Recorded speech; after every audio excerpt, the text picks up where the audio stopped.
Episode 1, Discovery on NetRadio.Network. Why? Let's talk about that.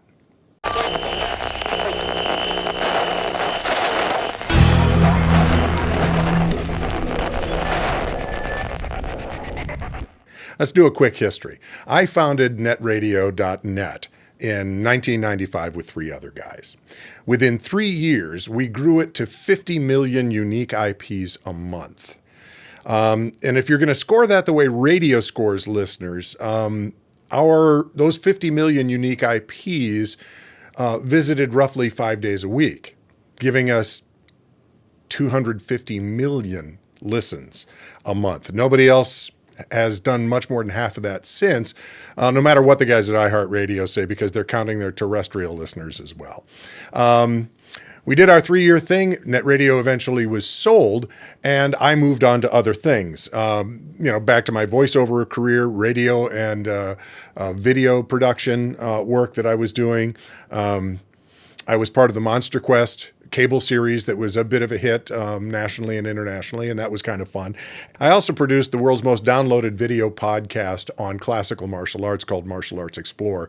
We had, right by the end, we were up to over 100,000 views or downloads a month on that thing. And somebody at the Vatican was downloading it every single month. So I'm claiming John Paul II was giving me one of these, and I'm sticking with it because he ain't here to refute it.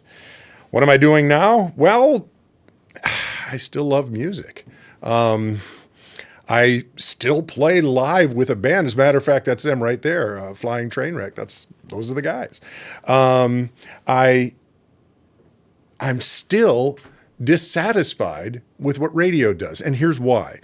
Radio, by necessity, has to be sort of a hit machine.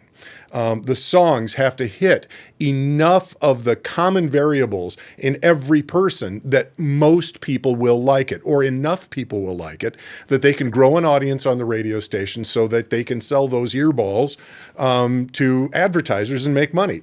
I'm not knocking radio for doing that.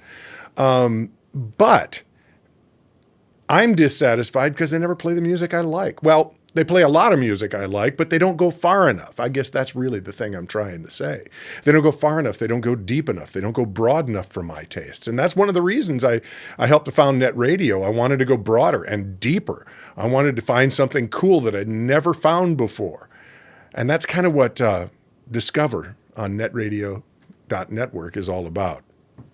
Here's how it works. It can be kind of expensive to pay the licensing fees for all the music. So my son Ian said, hey, why not use Spotify? You can publish playlists and people can check those out for free. They don't have to buy anything to listen to Spotify. You will have to sign up, but if that's the biggest hassle, I'm not too fussed about it, right? So I'll publish playlists, and you'll go through them, and hopefully you'll tell me, you liked this, you didn't like that, what you thought was cool. Maybe it makes you think of somebody else who you don't think has gotten a fair shake in the radio world, or who hasn't been played enough since they were on the radio back in the day. Please feel free to send me stuff, and we'll have this two-way conversation and hopefully go on a bit of a musical adventure together.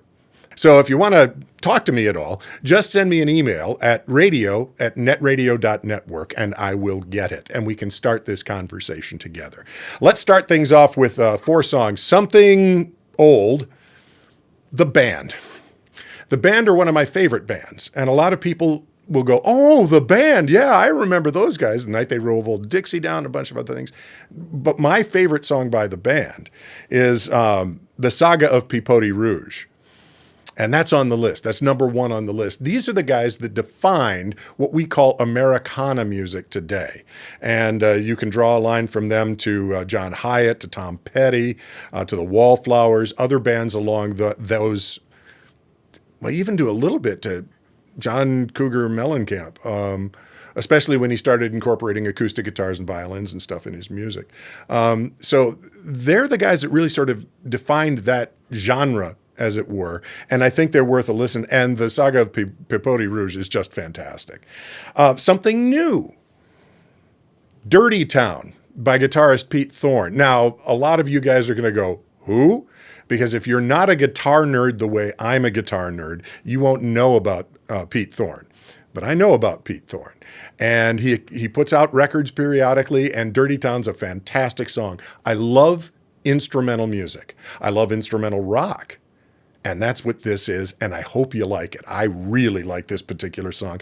And you can look up Pete Thorn from that point forward. Something Borrowed. My sons are always a source of new material for me and new bands that I've never heard of before that I get to go check out. This one comes from Ian. It's Birds of Tokyo. They're out of Australia, Perth, I think. Not heard a lot on the radio in the States, but well worth the listen. The song is A Weight of the World, and it's one of my favorite ones by those guys. I probably have 20 songs in my list by Birds of Tokyo, and I think they're worth listening to. They're a little bit fresh, they're a little bit new, and I hope you'll like it. Finally, Something Blue, the Tedeschi Trucks Band. Now, some of you guys have heard about these guys, some of you haven't, and it doesn't matter. This is just a fantastic version of Everybody's Talking that left my jaw on the ground. Derek's guitar work is phenomenal. Susan Tedeschi sounds amazing when she sings.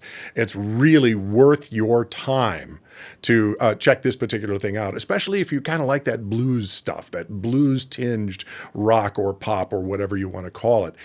If you enjoy that, Everybody's Talking. It's a killer version. I hope you like it. I hope you drop me a line, and I hope you come back next time.